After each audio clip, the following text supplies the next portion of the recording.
মূল সমস্যা এই ওটা-টোটা এসব না। আমি সেদিন বলেছিলাম যে বাংলাদেশের মূল সমস্যা আওয়ামী লীগ। আওয়ামী লীগ মূল সমস্যা যে সেটা আজকে প্রমাণ পেয়েছেন তো, তাই না? এই যে পিটানিটা খেলেন। আরো ১ সপ্তাহ আগে এক্স্যাক্টলি এই কথাটাই বলেছিলাম যে পুলিশ আর ছাত্রলীগ জায়গা দিচ্ছে এদেরকে কিছুক্ষণ আন্দোলন করার, এই জন্য তারা আন্দোলন করছে।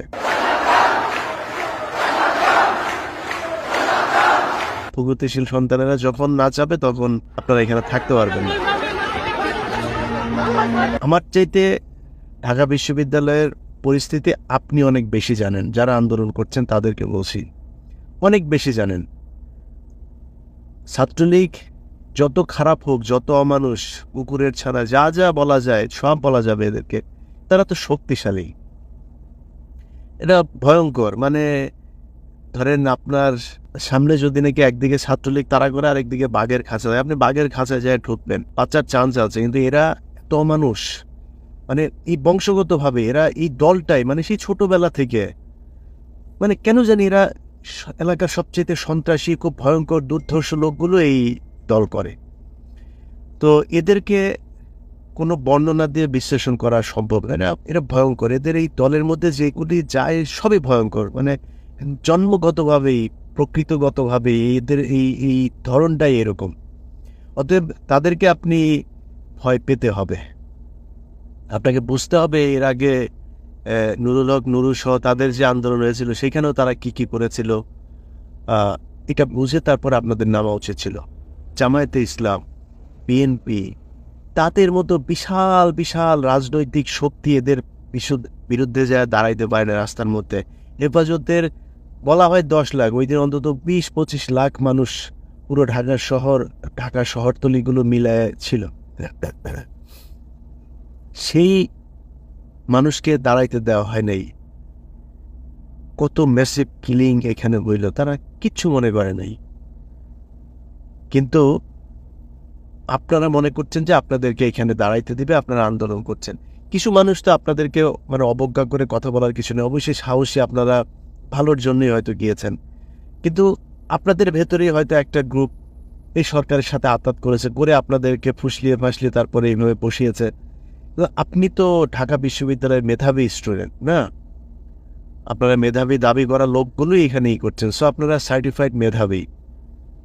তো স্বঘোষিত এই মেধাবী লোকগুলোর এইটুক মেধা নাই যে প্যাদানিটা যে আপনাদেরকে দিবে। কালকে যে প্যাদানি খেয়েছেন, এখন এটা নিয়ে কি সমবেদনা জানাবো, করুণা জানাবো, কি জানাবো বলেন? আপনি কি ডিজার্ভ করেন?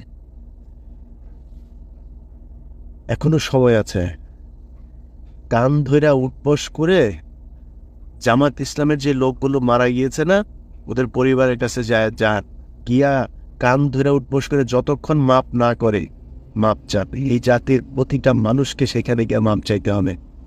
মূল সমস্যা এই ওটা-টোটা এসব না। আমি সেদিন বলেছিলাম যে বাংলাদেশের মূল সমস্যা আওয়ামী লীগ। আওয়ামী লীগ মূল সমস্যা যে সেটা আজকে প্রমাণ পেয়েছেন তো, তাই না? এই যে পিটানিটা খেলেন, বুঝলেন না? আপনাদেরকে কিন্তু অন্য কেউ সরায় দেয় নাই। এই আওয়ামী লীগেরই অবৈধ পয়দাগুলো আপনাদেরকে এখান থেকে সরালো, তাই না? অন্য কেউ তো আপনাদের এখানে বাধা দেয়নি। সারা বছর পরে থাকলেও কিছুই হইতো না। পুলিশ এসেও এত মানে অমানবিক হইতে পারতো না যতটাই এগুলো আপনাদের উপরে হলো। দেখলাম তো, খুব খারাপ লেগেছে এগুলো দেখে। কিন্তু মানে খুবই দুঃখিত আপনাদের কাছে যে আপনাদের পক্ষে খুব বেশি মানে আবেগ দেখাইতে পারলাম। কারণ এই আন্দোলন বহুদিন ধরে দেখছি, আন্দোলন করতে হইলে ভাই আন্দোলনের মতো করতে হবে। এই দেশে এই আজকে আওয়ামী লীগের যে চরিত্র, এর চাইতে আরো ভয়ঙ্কর অবস্থা ছিল আপনার 72 থেকে 75। এই শেখ মুজিবের 2 ছেলে, শেখ মুজিবের ভাগ্নে, তোফায়েল বাহিনী টাইনি, ডাল বাহিনী, নীল বাহিনী, এগুলো রক্ষী বাহিনী টাইনি নিয়ে বাংলাদেশে যে মানে অকথ্য অবর্ণনীয় নির্যাতন মানুষের উপরে করেছে, আমরা বললে আপনাদের কাছে মনে একটু বোধহয় বেশি বাড়ায়। ভাই আমার কথা শোনার দরকার নাই তো, আপনি পড়েন না, আপনি বইগুলো পড়েন, ওই সময়ের পরিস্থিতি নিয়ে কয়েকটা বই পড়েন। ইভেন আজকে যারা আওয়ামী লীগ করে তাদের বইয়ের ভেতরেও আপনি দেখবেন কি অবস্থা। এই শাহরিয়ার কবিরেরও বই আছে, দেখেন সেখানে তারা শেখ মুজিব, তার পরিবার, তার রাজনৈতিক অবস্থা সেই সময় কি বলেছে, এটা একটু দেখেন। তো তাদের সাথে আপনাকে ফাইট করতে হলে কী করতে হবে? আপনাকে জাসদ হইতে হবে। জাসদ কী করেছিল? জাসদ ওরা এই যে কালকের ছবির ভেতরে দেখেছেন পিস্তল, তারপরে দেশীয় অস্ত্র-শস্ত্র এগুলো নিয়ে তারপরে হামলা করেছে। এখন আপনি খালি হাতে কলম নিয়ে তারপর ওদের সাথে যুদ্ধ করবেন। ভাই আপনাকে ভালোবাসি, আপনাদেরকে ভালোবাসি, আপনারা যারা আন্দোলন করেছেন আপনাদের প্রতি সম্মান আছে। কিন্তু আমি চাই না আপনি মার খান। মার এই দেশের এই জামায়াত, শিবির, বিএনপি অনেক খেয়েছে, আর না। পারলে যান ওইভাবে, না পারলে যাওয়ার দরকার নাই। কিন্তু আমার কথাটা হচ্ছে যে আপনি কেন যাবেন সেটা আগে পরিষ্কার হইতে হবে।